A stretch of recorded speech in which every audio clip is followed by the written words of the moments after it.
We're going to take a few minutes to have a little bit of a dialogue here around these excellent presentations. And in general, we put the question of place, space, and race into question. And with Reina's presentation and aspects of Karen Mary's as well, to talk about the multiracial or cross-racial dimensions to efforts to redefine space in the way that George was talking about as well in the work of Javier Gomez. An opportunity as a kind of follow-up in the wake of the three presentations. I wonder if each of you can just kind of, starting with Karen Mary, you were first, weren't you?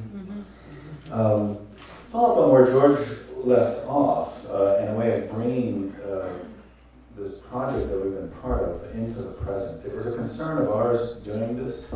If we're looking at the period from 1945 to 1980, we're also looking at the period of public art funding before it begins being stripped away and before which it didn't exist, it wasn't quite that way. Also a period of social change where notions of democracy, social equality really begin to get a stronger resonance and some legal underpinnings as well. But one of the challenges of Pacific Standard Time is if the effort ends in 1980, that's 30-some years ago. Anyone under the age of 45 will have no direct kind of quasi-adult experience of that time period. And it's why we have a number of younger artists who've commissioned within a mapping show. Also, Sandra's work bringing in not just the generation of her brother, but a younger generation of street artists. Going back to the question of, as curators, as academics, how do we bring this history into the present? What does it have to say for us about some of the issues that are unfolding right now? Karen Mary? I'm not sure I understand the question, but when I think about coming into the present and the willingness that George was talking about, I think of places like Tropico de Nopal and Avenue 50 Studio. So these are organizations that came after and they pretty much founded in the new millennium. And were very much, in my outsider observation, very much influenced by what had come before, but also trying to do things somewhat differently by consistently. I think the period where the PST collaboration stopping in the 1980s. What it does is it allows us to put aside the very challenging question of who are we doing this for? Which is, I think, one of the things that George is trying to get us to go back to, that, he uses the line, you can't nail it to the walls. So I think in the 1980s, we really struggled with legitimization and who would be, or what bodies, literally what bodies would be deciding how are we legitimate in what ways. And so we skipped that difficult period. But places like Tropico de Nopal and Avenue 50 Studio have vibrantly, resoundingly answered with particular kind of willingness to say, no, we're going to stay here in the community and we're going to do the work that is relevant to working class people who literally feel the effects of 4 decades of low-wage labor. And that kind of answer, instead of trying to become a legitimate museum or so-called public museum or aiming for the commercial gallery, has really, I think, revitalized how those of us in our 40s and those of us who are not younger generation coming up think about the question of audience and authenticity and legitimization. So I certainly didn't answer your question, but that's what's on my mind. You got a B+.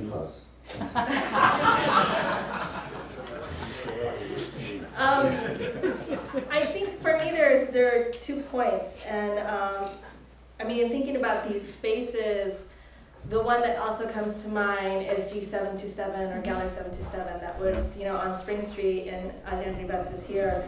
But also prior to that, thinking about Regeneración in Highland Park, not the Regeneración that you saw in terms of ASCO, but Regeneración with Zach La Rocha and Aida Salazar and Raúl Baltasar, who's here. So that one of the things that's starting to come up for me is how do we not freeze frame what we see in these exhibition spaces?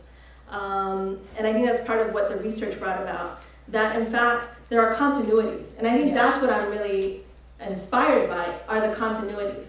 Because the fear is that even with our shows and what's going on with PST, is that we freeze frame LA in these 40 years. And in fact, we are still living the consequences of those 40 years.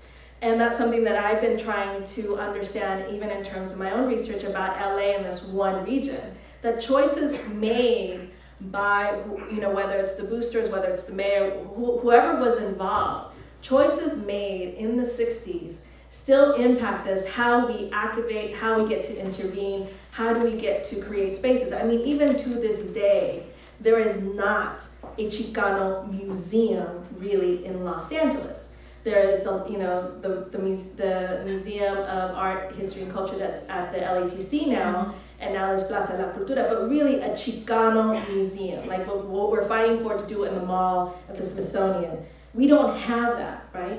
And not to say that I'm lamenting that we don't have that, because in fact we have other spaces that are very Chicano. And so thinking about these continuities, then I'm really excited about the work that Sandra de la Loza has been doing, and especially the project that you see in Mural Remix, because in fact, the conversation doesn't end because you're of a different generation, but we're making it active, or we're making it present to our own current reality.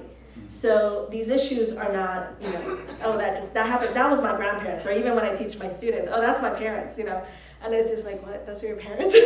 But that I have that connection to those realities. But I feel like that's one way that we make it present, is by looking at those continuities, but also the fact of the matter is, as George pointed out, we still need to reoccupy space. And the fact that we still need to do that is a problem for me. Okay. No, I think that's great. And just to rip on the 2 points here, you're pointing to groups like Tropico or Avenue 50 Studio, there's also Pietrucha.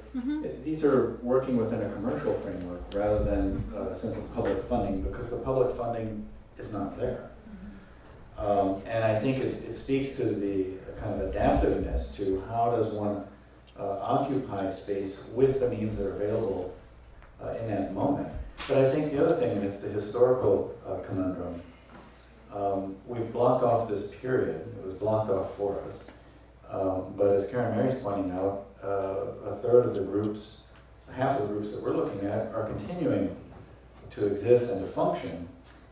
All of the artists that were associated with these are still producing work.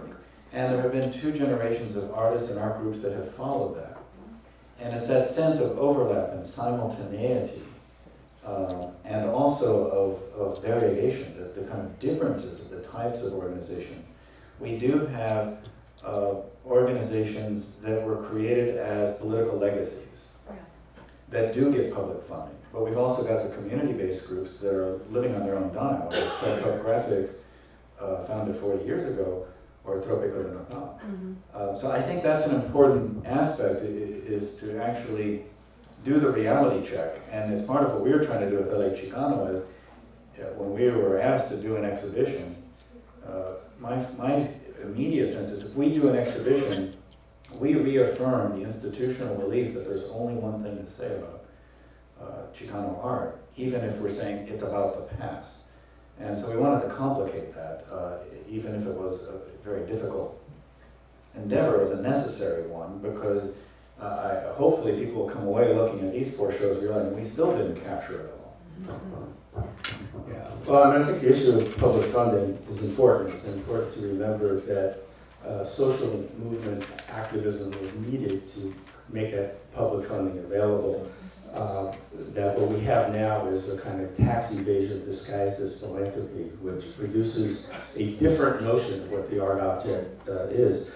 I remember Harry Gamboa told me once that he thought it was so much harder for young artists today than it was for him, because he remembered that he was part of an after-school program, which doesn't exist now, that he could go to the libraries, which now would either be closed or too dangerous to go to, and that he was actually able, when he was, I think, in middle school, to get a kind of a Super 8 camera and go out and make films. And he said it was amazing. So they just gave it to him. He said it wasn't even like a bowling alley where you had to leave your shoes to get another pair of shoes. You know, they just gave you the camera, and he went out and made art. And he said it would be hard, you know, for young people to do that today. Last summer, I talked to Betty Saar, who was 84 years old, grew up near the Watts Towers, spent part of her youth in Pasadena. She told me that when she was a girl, she used to do drawings on the wall of her house that were forbidden. Her mother and her aunt told Betty and her siblings not to draw, but she couldn't help herself. She drew on the house, and when her aunt moved out of the house in the 1970s, she went there, and she said, I became an artist the day I put that image on the wall. And I said, well, you know, Betty, young girls who put an image on the wall today when they're forbidden could actually be given psychotropic drugs, could be given disciplinary suspensions from school, could be headed toward the criminal and justice system, rather than what you had, which was summer art classes, crafts classes in school. That it makes a big difference that part of the changes of our time, the demonization and criminalization of youth, it's not only the taking away of some of these opportunities for artistic development, but it's also in disciplinary suspensions and things like that. It's assuming the worst about them and in many ways, you know, provoking it. On the other hand, the Betty Saar, being black in LA in the 30s, was not invited by anyone to be an artist. She invited herself. Harry Gamboa in City Terrace was not invited to be an artist. Harry told me that one of his first days in school, he was a monolingual Spanish speaker, and the teacher put a dunce cap on his head with the word dunce, and said he would have to sit in front of the class with this dunce cap on his head until he learned to speak English. And Harry said, you know, that was a great gift to me, because from that moment on, I've been at war with the English language. And the types of things, the type of puns, the types of propagations that Harry makes, you know, came out of that. And so in some ways, of course, we want to fight for the affirmative support for the training, but sometimes a lot can be gained by an art that comes out of struggle, that is what Yolanda Lopez describes as smart but bratty. You know, an art that wants to be in your face. I think of the Chicana rapper from Texas who calls himself Chingo Bling. Who, a lot of people have bling. He's got Chingo Bling apparently. But he, instead of having a tricked out van, he goes from show to show in a taco truck, which he calls a different kind of promotional vehicle. And he recorded a song called "They Can't Deport Us All." Billboard on the Southwest Freeway in Houston saying they can't deport us all.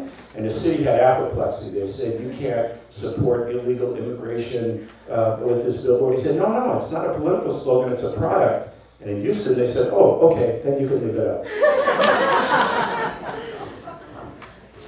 The power of commodities, yes. Well, I just want to take this opportunity to see if you have any final thoughts. We're going to go on to our last dialogue, but I do want to maybe circle around to the question of exhibition. And I think Reina kind of really hit at it in terms of what was underlying her own kind of intellectual kind of conundrums or machinations, is to think about the role of the curator in terms of the public display and presentation of, as George said, not just the objects, the created objects, but the creative act and the context for that act. And to just signpost also the different types of spaces where that happens, whether they're community-based or whether they're a mainstream institution or a kind of unique tweener like the Fowler Museum as a public university art museum that is smaller in scale and has in some ways a broader mission than some of the other museums. But just some quick thoughts. It don't have to be comprehensive, but maybe just one aspect of this, and it's really about the issue of exhibition. And in some ways, we saw in the first panel the kind of research side of that, the efforts to go out, the time frames one has to go out, and ultimately what surprises you. And I wonder if you just think in terms of the exhibition context, how that might play out. So one of the archives I was in the home of Armando and Mary Salinas Duran, and they've collected ephemera from 1975 forward on Chicano shows. So like the postcards that you guys send, the artists send to us, they've been collecting them forever. Well, 75 is pretty good. And I also had access to an archive that one of the grad students was doing for this exhibition, looking at 45 forward. So I have a database of over 3,000 Chicano content or Chicano art exhibitions in LA since 1945. And one of the things I noticed from that database is that certainly our arts organizations that we founded were creating exhibitions, but 5 universities were also thoroughly involved in creating exhibitions of Chicano art. UCLA has been doing it since the 70s, USC, my own institution, LMU, unbelievably, Northridge, and now I'm forgetting what number 5 is. Probably Cal State, thank you. East LA Community College. Yeah, and ELAC. So ELAC, not Cal State, but ELAC. But if you want to put up there like major shows, important shows, consistently producing shows is the line I was looking for, the pattern. They show up every decade, 6 or 7 times a year, that kind of thing. And the other thing I want to mention is what happened here at the Fowler, probably because of Marla Burns. When Marla was in Santa Barbara, she learned the methodology of Chicano art exhibition that was pretty much institutionalized with the CATA exhibition, Chicano Art Resistance and Affirmation in 1990. And that's to do collaborative work. And so when she had, when Just Another Poster was started there, it was a collaborative project. And then when things came to Marla while she was here at the Fowler, she also used that collaborative model. So basically what people like Marla have done is recognize our curatorial style, which is collaborative, and they've made it institutionalized in ways that are really, really profound. So you can always now insist that the only way to do a Chicano art exhibition in a so-called public museum, whether or not it's a private-public joint ventureship or something like UCLA that's called public, but in fact is, you know, ask the students if it's a public institution.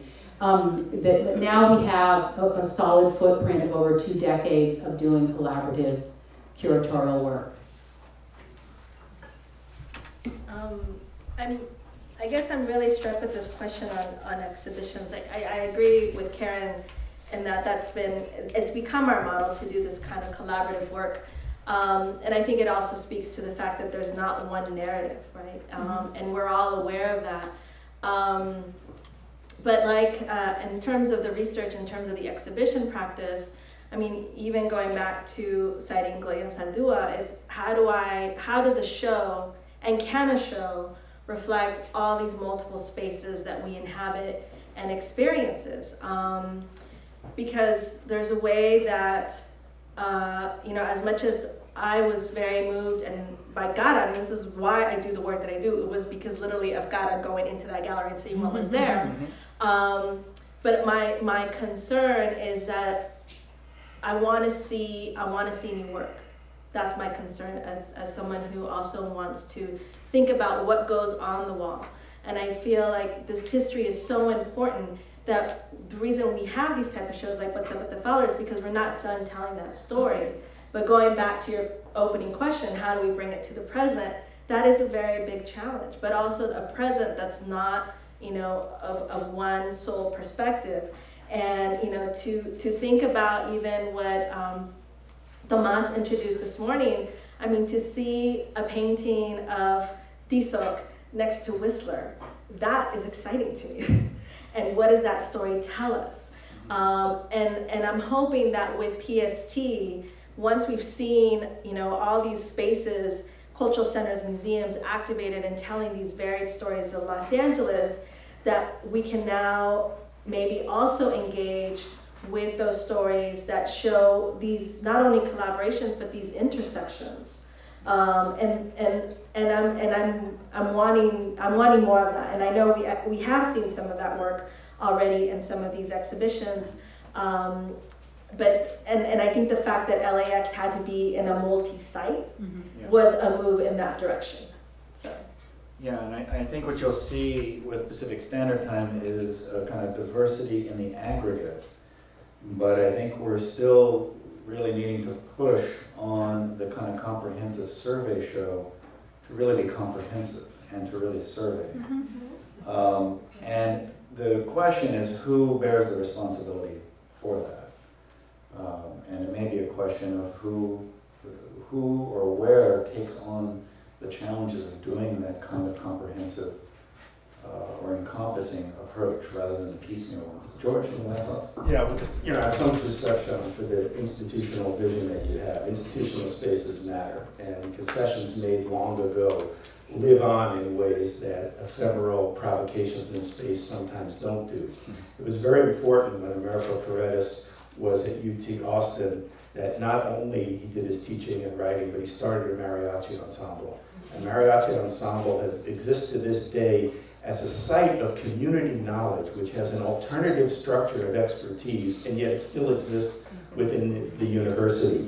Paredes also insisted in 1970 that they called their program the Center for Mexican American Studies, and a Mexican American Studies program, not a more gradual ethnic studies program. And that has had enduring value, which is tremendously important. And so we're always looking for what we can gain from the institutions, and not just from what they totally endorse. Jim Lee says that there are spaces that institutions tolerate but don't really like. And there are things that can be done in those spaces as well. But it's also true that art is too important to be left to the institutions and to the gatekeepers and to the conservatories. Again, when Curtis Tan and then Betty Brown, later Betty Saar, had their first exhibition, no art gallery would show art by Black artists in LA. And so they emptied out their house, they put the furniture in the back lawn, and they had an exhibit in their house. Not too long ago, Ramiro Gomez's one of his first exhibits was in his mother's house in San Bernardino.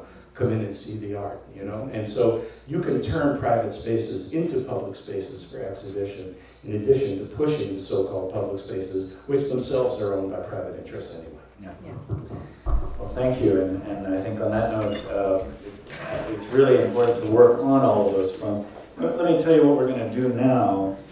We will show a video we wanted to show earlier, and we'll do it now. It's by Donna Deach. It's a time-lapse documentary of the making of the Great Wall. We'll be doing that while the staff change the stage furniture. And once that's done, it'll take about 5-6 minutes. We'll then have Pilar Tompkins Rivas introduce our dialogue. Rifa. With Arturo Romo and Seshu Foster. So with that, I want to thank our speakers for a wonderful presentation and dialogue.